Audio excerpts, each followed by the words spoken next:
আসসালামু আলাইকুম। হ্যালো, আজকে আমরা দেখাবো গ্রামের যে বৈচিত্র্যময় জীবনটা আছে ওইটার যে কীভাবে চলাচল করা যায়, কীভাবে কী করা যায় ওইটা নিয়ে আজকে একটা ব্লগ।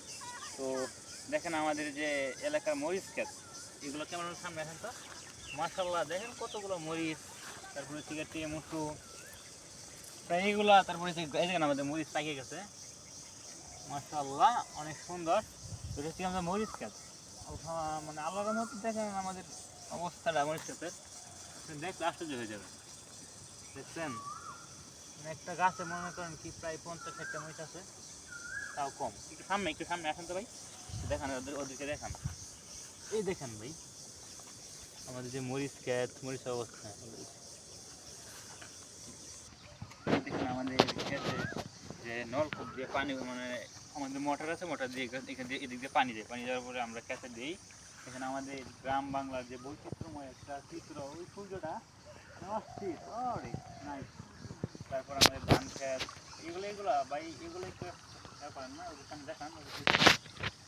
এই যে আমাদের ড্রেন, মানে দেখতে অসাম। এই দেখেন আমাদের বাদাম ক্ষেত, বাদাম ক্ষেতটা ভাই পড়াটা দেখাও।